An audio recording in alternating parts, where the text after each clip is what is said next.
Во општина Ѓорче Петров денеска беше пуштена во употреба првата современа фитнес зона на отворено, која се наоѓа наспроти црквата Свети Петар и Павле. Фитнес зоната располага со повеќе справи за вежбање, од кои едната е за лица со посебни потреби. Инаку фитнес зоната е направена во соработка со Агенцијата за млади и спорт и општина Ѓорче Петров. Директорот на агенцијата Дарко Каевски истакна дека целта е вакви фитнес зони за спорт и рекреација да се отворат во повеќе општини за да се рекреираат младите, да излезат да спортуваат и да се тргнат од компјутерите. А оваа фитнес зона е на локација која е лесно достапна за граѓаните и истата може да ја користат граѓани од сите возрасти. Ова е фитнес зона која што е составена од 9 справи, меѓу кои една е за лица со посебни потреби, што значи направивме целосна инклузија за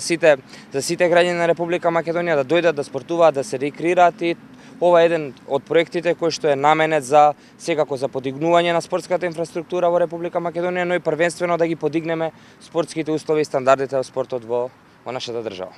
Дополнително продолжуваме и во 2019 година, првенствено со активности кои што се наменети за спортот, како што се школските базени, но секако тука ќе влезат и малските игралишта за баскет, за 3х3, што значи целосно навлагаме во суштината на проблемот првенствено во спортската инфраструктура, каде што ќе имаме за цел да ги поттикнеме младите првенствено да излезат, да спортуваат, да ги остават своите компјутери и смарт телефони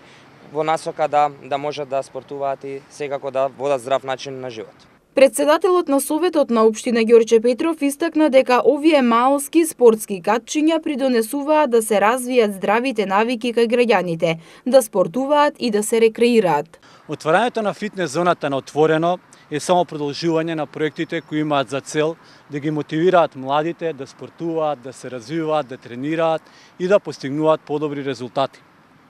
Во спортот нема политика, има само талент и напорна работа. Преку отварањето на спортските терени и спортските игралишта, како што е примерот со оваа тука спортска зона, сака на сите да им се даде шанса бесплатно да спортуваат, да се надградуваат. Инаку вакви фитнес зони досега се отворени и во општините Карпош, Газибаба и во Чаир, а како што додаде директорот Каевски, во иднина ќе бидат отворени и во повеќе општини, не само во Скопје, туку и низ целата држава.